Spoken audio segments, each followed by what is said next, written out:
Lucky you! Best 36 holes in golf. You tuned in to Alternate Shots Podcast, Arnie's Army. where we talk about golf, Marquis, Sandy's, poker, Bond, James Bond.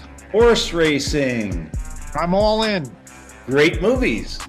Alfred Hitchcock. We have no script. And down the stretch they come. We're glad you joined us. Frankly, my dear, I don't give a damn. Whoop, let's start again. All right, Alternate Shots fans. Today we have a real special episode for you. Really got some interesting topics to cover here. So many folks have asked us about the life of professional gamblers, and today we're going to segment that into the life of a professional poker player and see about her or his journey as they go through the lights and the neon and the green felt. Billy, why don't I turn it over to you? Welcome aboard. Thank you, ma'am. I think it's professional gamblers, and there's all levels of them. But if you try and narrow it down to professional poker players, anybody who follows poker at all knows Daniel Negreanu or Phil Ivey or Phil Hellmuth or any number of guys like that. But the guys I see when I play recreationally or semi-recreationally are not playing for that kind of money. They're playing for 2,000-3,000 a day, maybe 4,000 a day if they can win that much. And that can be a good day for them. Some of them are very good and can win 10 or 12,000 in a day, but they grind. They'll sit at that table for 10 or 12 hours. It's not an easy job trying to win money playing poker. And what's always true with professional gamblers, especially no limit hold'em poker players, they're one card away from heaven and one card away from hell. So they could have a month's worth of work wiped out in one hand, theoretically, if they're not careful. So what it really comes down to is they have to be willing to risk everything they have to win everything they want. It's a very interesting lifestyle. You talked about a great term, so we're going to underscore the term grinder. And so there's the people that come to the casino, Mohegan Sun, the Palm Beach Kennel Club, or Paris Hotel here in the background, and they're playing cards. A lot of times they're in a 9 to 5 job, right? They play from 9 to 5, and then they go home, have Yeah. dinner with the family. Sometimes they only play Monday through Friday, and they have time for the weekends. Wins, they log their losses, they're very careful about it. This is like someone on the Corn Ferry Tour, and Right. they're or the PGA Tour. A lot of these guys that are no laying up guys, they call these guys that show up every week and they finish in the top 50 or 40. They call them mules. They're not winning a whole series of poker, but they're making a living. Well, like the guy that won the Palm Beaches tournament, that was his 50th. I think he's the third guy to win in his 50th event. His first win was after 50 events. And that's, it sounds like a lot, but it's not, because there's some guys out there that just don't ever win, no, and never will win, but they'll make a great living at it.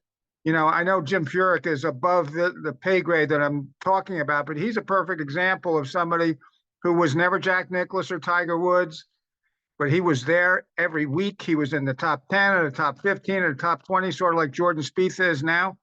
They're not winning. They're not winning the awards and the trophies, but they're making a very good living. And that's true with a lot of the so-called professional poker players, the ones that you don't see on TV, that don't play in tournaments, but they'll play big cash games. Sometimes, a game of 5-10 no limit doesn't sound like a big game, but like I say, if they can put together $2,000, $3,000, $4,000 in a day, 5 days a week, they're doing pretty well for themselves. Well, let's also make a distinction along with grinders. We're going to talk about mostly cash game players and not tournament players today, but there's also those in tournaments. But and if you don't think 5, 10, 50 or 50, 100 is juicy, go on YouTube and watch Hustler Casino Live and Those see guys what are these guys. ridiculous. Yeah. It goes 5, 10, 20, 50, and then there's a straddle, and then before the flop they're looking at $17,000. But Right. these are higher stakes grinders. They play every day, and some days they come to gamble. Between a gamble and a grind, that you've seen out there? A grinder, Big Mike is a good example of that. He's one of the guys that I've known here for years at the Mohegan Sun. They'll fold 90% of their hands. They'll just sit there and they'll wait, and they're very careful. They don't bluff except when the situation calls for it. They play. It's like if you saw the movie Rounders, John Turturro. I'm giving you a playbook I put together from my own bad beats. Well, that's what he did. He had a formula. And there's guys here that have that formula. They're playing a set number of hours, and when they reach a point that works for them, either side, win or loss, they're gone. And then they're back tomorrow and the next day and the next day. Unlike some of the guys floating through like me who only have 1 day, maybe 2 days in the week to play. So, we want to get our cards. Let's have a good hand. And we're in it for the fun. These guys love us because that's what they wait for us. Like the guy could have folded 9 hours in a row, and then I sit down and play a silly hand against him, and boom, he makes his whole day. There's a distinction. There's the guys, that come once a month, good poker players. They dominate their home game, but they just can't beat even you who come. Maybe I wouldn't call you a professional grinder, but you know what that is. I do know how to do it. And then, in certain situations at certain tables, you have to do it. But you're not playing 40 to 60 hours a week like the guys that you see week in and week out. We're going to dive into, say, Lewis or some other guys and talk about their journey. But there are home game people that never fold, and that's what we call white meat, right? And grinders are the white meat. Those are the guys you're going to get money all day long. Yeah, the fish or the nits. Golfers, you call them hackers or choppers or whatever else. Yeah. But poker is unique. Second best to is golf, and golf isn't quite the same. Where a regular person, it doesn't matter who you are, can sit down with the best poker players in the world if you have the money to get in the game. You can't do that. You can play in a pro-am, but you can't just go play in the U.S. Open, or you can't go play for the Mets, or you can't catch footballs that Eli Manning's throwing, except in charity events or something like that. The rules aren't changed at all. You are playing on an even par with the best in the world if you have the cojones to do it or the money to do it. And some really rich guys like to do that. And again, Bill Ivey loves those guys. But it's remarkable, and that goes all the way down level to level to level. So I consider the game that's over my head for me, but would be chicken feed for Daniel Negreanu. So there's all different levels. And, when you're running hot, sometimes guys run hot, they decide they're going to move up a level. And, if the streak goes, they make a lot more money, sometimes twice as much if they move up, from 2.5, say, to 5.10. Well, the difference in golf and poker, yeah, you can stay at the same poker table and it's the same green felt, the same dealer, the same 52 cards. With golf, you can't play probably even with your handicap against Ricky Fowler, or even as a 12, or let's say you're a 10 handicap. Ricky Fowler is variable in a home game on his own golf course, let's say Medalist in Florida. He's going to shoot somewhere between 63 and 68 all day long. You're going to shoot somewhere around 79 to 109. And in poker, you can play with Daniel Negreanu. You can play with the best guy at Mohegan Sun, or you can play in your home game and adjust your level. Tell me what happens. Okay, so let's get into Lewis, who is a guy that you have talked to me about, and he's a regular. He plays 40 or 50 hours a week. He comes with a number in his head, and he tries to make X number of dollars a week. Why don't you give me what you think he's trying to do? Because he's running a business. I just know his ability is uncanny. And, some people say he's lucky, and I've seen him get lucky. But with Lewis, it's not that it's lucky. It's that there's going to be a hand where he catches a 7 to win the hand, that he was way behind on. But that's going to happen to everybody. But what Lewis and people like Lewis do is they put themselves in position to where if they do get lucky, they're going to win a lot of money.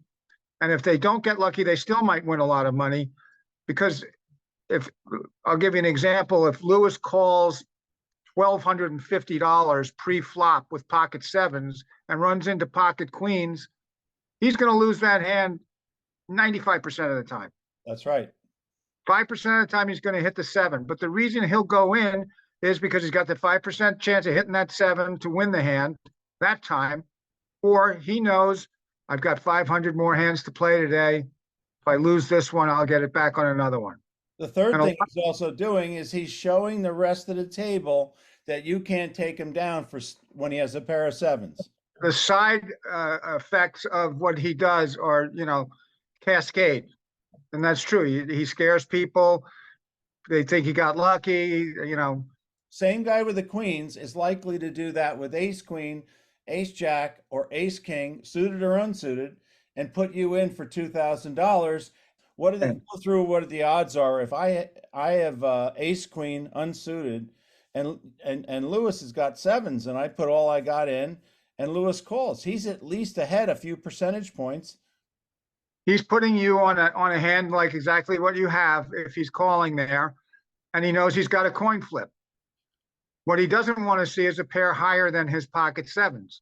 But he knows if he does see that and doesn't get lucky, you're going to have chips next to him, and he's going to find a way to get them back. Maybe not from you, but sooner or later, in his 9 or 10 hour seating, he'll find a way to get back. And I don't want to exaggerate, but this particular guy we're talking about, I don't think I've ever seen him lose. I don't think I've ever seen him get up from the table with less than he started with. And if I get there and he's already on the table, the buy-in is 1,000. He usually has 2, 3, or 4,000 in front of him. So he's already up 2,000 or 3,000 from what you can see. Because what's the buy-in level? The 2-5 game is 300 minimum, 1,000 maximum. Unless it's 200, I think it's 300 minimum, 1,000 max. Now there's another theory, like you just said, when I come to the table and I see he's got 2, 3, 4,000 in front of him, 2, 3, 4 large in front of him. Are you the type of player that'll watch, say, an orbit or 7 or 8 hands go by before you start to dive into hands, or you don't deal with that? You play the hand that you're dealt. I generally play the hand that I'm dealt, but I become as quickly aware of the people that are at the table. If I don't know a bunch of them, that sometimes worries me, but it should worry them also. They don't know me. So if I sit down and my first hand, I've got ace jack of diamonds, and someone's made it $60, I probably won't call that yet. I want to see what these guys are making it $60 with. The guy might have been doing it all day with 4 or 5 offsuit for all I know, or this is the first time he did it. I don't know that yet. And ace jack of diamonds, ace jack suited or not suited, is not strong enough for me to go in without enough knowledge of the players at the table pre-flop for that much money. The next move I would make after that is get up and go to the men's room, because I do not want to see the flop come ace, ace jack, or 3 diamonds or something like that, and kick myself the rest of the day. And he did lose it, and you're sitting there. You're a third party there, but you saw the guy, one of your friends, win there, and you said you don't feel so bad for Lewis because he usually makes it back within a few hands. How quickly did he amass that loss of 1,000 in that scenario? How quickly did he get back? You were there. Yeah, in a half an hour. In a half hour. Because what he does is he builds pots. So you're not going to get, it's not going to be call with Lewis. If 5 guys are in there for $10 before him, and if he's going to play the hand, he's not going to play it for $10. He's going to play it for $110. Okay. And if you call him, you beat him good. But if you don't, what do you have? You were only betting 10 in the first place. Are you adding 100 to that to go heads up with Lewis? No. And he knows that. He beat somebody that on the river, and the guy said to him, I thought you were my friend. And Lewis said, I don't go easy on nobody. Period. No friends. There's no friends at the poker table. There just aren't. So for those of us who will play with the Lewis in the future, and you go into a hand, if it's 2-5 and you limp in for $5, and he decides to play the hand, you are not going to play that hand for $5. You have to understand, if Lewis is calling, in a rare situation, he's not raising. Right. He has 2 moves, folds or raises. If Lewis bets pre-flop, And he'll bet 15 or 30 sometimes, early in position. I might take a look at it, and pray that nobody after me raises him in three raised. Yeah. On the other hand, if he's sitting on my left and I'm calling $5 or $15, I've got a number in my mind how far I will go with this hand. I could have ace king suited with a $15 raise before me and Lewis on my left, and I'll just call because, much to everybody's astonishment, ace king suited is not a great hand. It's better than a lot of other hands, but it's not even a pair. So if you miss the flop, you're living on guts at that point. You're either bluffing your way into a victory or you're losing. So with guys like Lewis at the table, I'm going to sit and get in as cheap as I can with the ace king, but I've decided with the ace king, regardless of what Lewis raises, I'm calling. If I'm not prepared to do that, I'm folding the hand in the first place. Well, how many times do you get funny with the ace king, and then it's time where he's got a pair of kings or a pair of aces, and now you're just in a bad way there. Even if he has a pair of nines and the flop comes, Jack 4-3. Or let's use you. You call the ace king. Lewis makes it 15. You call the ace king, and it goes around. Everybody checks. Now the flop is Jack 9-3, no rainbow. That means three different suits. Now Lewis makes $100 bet out there. You can definitely put him on a pair. Doesn't have to be a pair of jacks. He's got one of two things. He's got a hand that can win or draw to a win, or he's got absolutely nothing, and he believes, based on the way the betting went, nobody else has anything, which is often true with the jack high flop. If you think about it, who's calling pre-flop with jack, where a jack helps them, except pocket jacks and ace jack, king jack, queen jack, maybe jack 10. And let's say if the ace, a king of spades, and it's a jack of spades. So on TV, they says he has a backdoor flush and a backdoor straight. How good is that with a guy like Lewis? You're going to be stripped of your clothes and your money before you see the turn card. But the reason for that is he could have the very same kind of draws, backdoor draws. But since he knows he'll be here tomorrow, the next day, the next day, the next day, he'll play it like he got it. And if he gets caught, let's say he bets 100 and I decide he's full of shit. Excuse me. I decide he doesn't have a good hand, or that he's just trying to buy the pot, and I'm feeling a little frisky, and I make it 350. If he doesn't have it, he'll fold at that point. No big deal. Tried to steal it for 100. I'll get it back later. If he's got something, he's coming again over the top of you. Yeah. So when he makes it 100, and you're still sitting there with your ace king, and you decided to play Lewis for nothing, and you make it 350, two things happen. He may take a little bit of time and fold, take no time and fold, or take a little bit of time and put you all in. Now, Right. What do you do? I got to fold. Yeah. Because even with a pair of nines, let's stop for 1 second. So there's a jack 4-3 up there. The simple odds are you have three aces and three kings out there that'll help you. And let's just say it won't help Lewis. Let's say he's got the pair of nines. So you have 6 outs times 4 is a 24% chance with 2 cards to come. Those are the way you figure out the. So you're already down 3. That's the other of me making a better hand, but I add more percentage to that if I believe Lewis is bluffing. So I have 6 cards that can win me the hand, plus a $350 raise might win me the hand. Right. And so the next thing is critical to what you do. If he calls, that's okay. You're willing to call there. Yeah. And now you hope for the queen, a 10. Doesn't matter what I get on the next hand, I have to push. Yeah. Yeah.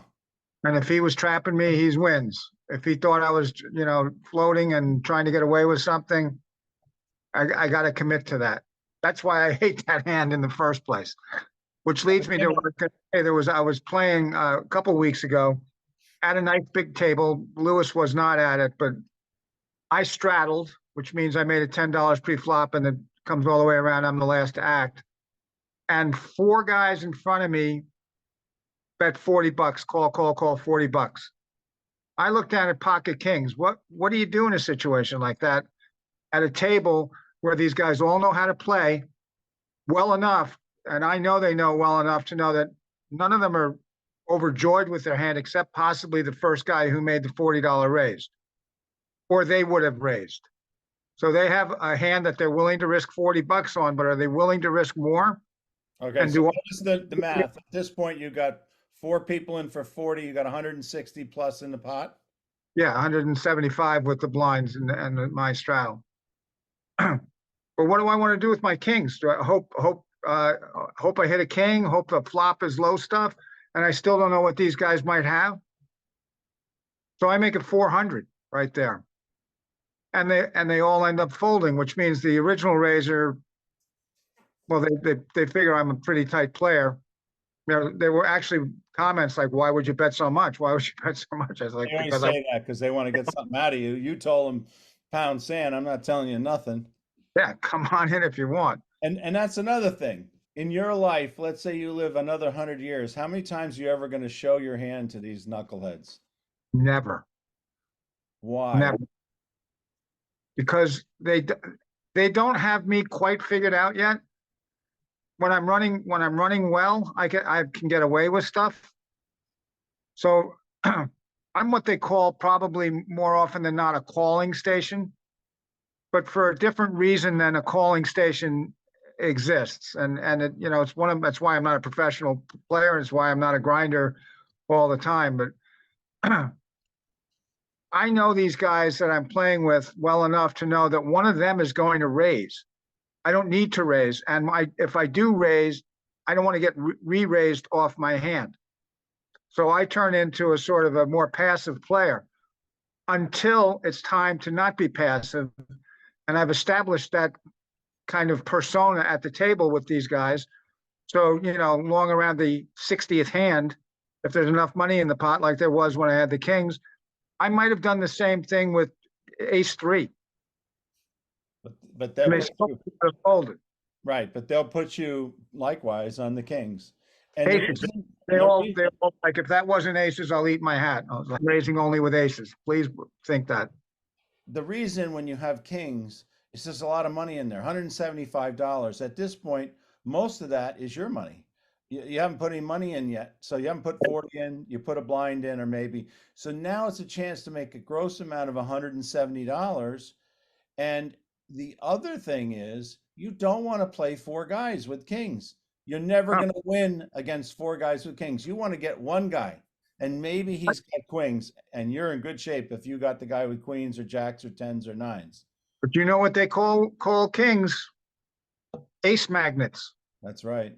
You have to like grin and bear it, grit your teeth and make another bet and pray that the guy who called you doesn't have an ace. Well, if he calls you with if he's not going to call you with an ace, he's going to go on top of you, and then you got to decide: are you playing him for aces? He might have jacks or queens and just call and you know, see where he is after the flop. It's hard to Right. fold queens, even though you know you're probably beat. It's hard to fold them. So what happens on that hand if you get one caller for the 400 and the flop is queen 10 2? I'm petrified that I'm behind a set of queens. So you're going to check if it's up to you and see what he says. I'm going to bet, and just if he's got the queens, God bless him. But I don't want to give him another shot at getting an ace in case he has ace queen. He might call with ace queen if I bet. But He has he'll ace queen. the same kind of things I'm thinking. He'll be hoping I don't have kings. He'll be hoping I have jacks. You know, when he calls with queens, he's hoping I made the bet with jacks or tens or ace king or something like that. Well, queen 10 3 or whatever I said doesn't connect any flush or any straight yet.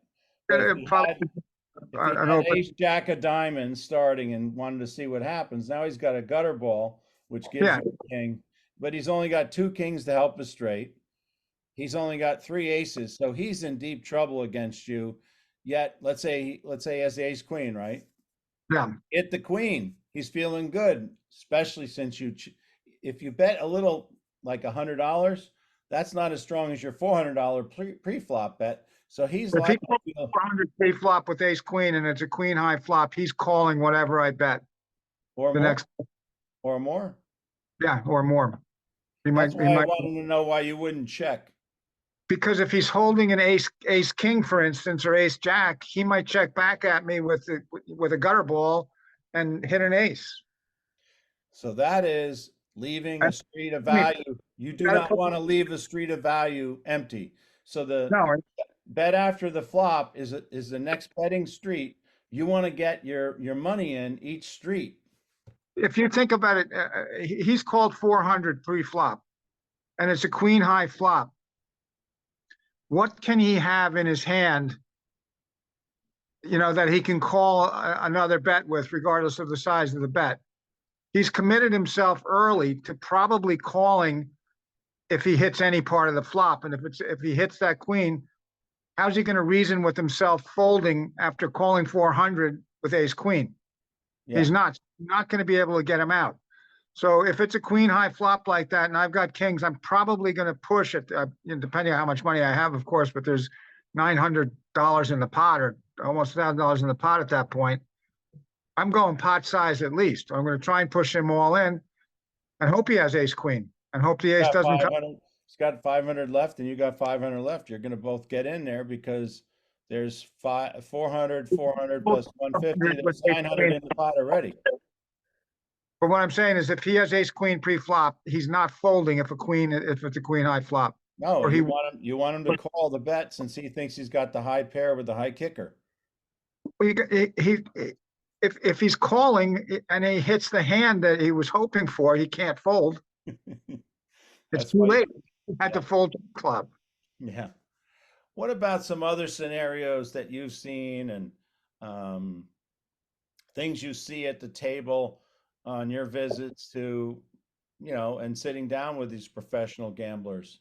It's never really a full table of them, but pretty much the full table might have two or three of these, sometimes only one or two of these guys that are phenomenal at this, and run well, and they know how to play. So it really depends on who's at that table. Some tables are much looser and friendlier, and people will limp in the whole way around. You'll have 8 guys in the hand. That can be fun to play with, and there's more goofing around. But when certain guys sit at the table, Lewis, and then another guy and another guy like Lewis, say Mike and his who comes with his wife, Mike is garrulous, but he's extremely dangerous, and he does not like to play small pots. So if there's $60 in the pot when it comes to him, he could have his cards could be in the muck, and he'll raise because he wants the pot to be big. Again, he'll play and play and play. So he makes it $60 pre-flop and gets 4 callers. He misses the flop, he'll fold. I'll do it again next time. Maybe I'll hit the next one. So you have to figure all that into this. And Lewis is very good at figuring all that into this. And Mike is very good at making you wonder whether he's bluffing or not. All of that matters. So again, for a guy like me who's recreational, I spend a lot of time watching and kind of hoping I step into a situation that is profitable. At other tables, I'm going to try and make a situation that is profitable. But you can do that because you have mileage up there and people know you, and you can use that to your advantage. If you're a brand new guy, they're not going to know, so they might fold or they might go all in on top of your moves. Let's shift just for a second and give a commercial, because I think our next episode will take off on this basic knowledge. And the rage right now in these casinos is Omaha. Give us a 1 minute what's going on with Omaha teaser, and then we'll wrap this episode up. It's the next frontier, Pot Limit Omaha. When Chris Moneymaker won the World Series of Poker and all the online stuff started, Party Poker and Poker Stars, No Limit went through the roof and became extraordinarily popular and plays in all the casinos now. It's hard to find 7 stud or anything like that. PLO is the next one. It's always been around, but I'm telling you, I'm watching more and more of these games develop at the Mohegan Sun and other places. Guys that were No Limit players for the last 10 years are now playing Pot Limit Omaha. And that's a wild game, tons of action because the swings are ridiculous. You get 4 cards, not 2, but you have to use 2 of them. So if you get 4 aces, that stinks because you can only use 2 of them. And you have to use 2 of them. It's not like you can use 1 of your cards and 4 on the board. You must use 2 in your hand and 3 on the board. So you can flop the nuts straight, and a hand later, there's a flush out there, and a card later, there's a boat out there. Yeah. And you can't really do much about it. You can, there's a limit you can bet is what's in the pot.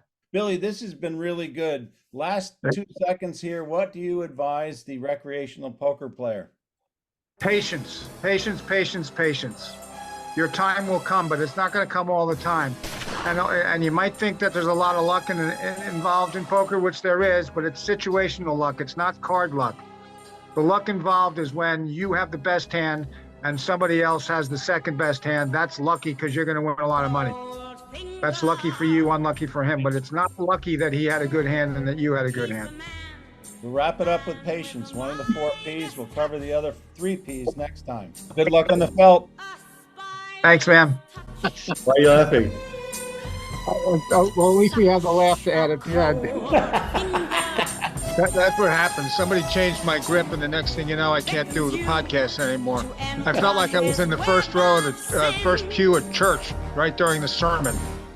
And your brother was poking you. My brother was making me laugh.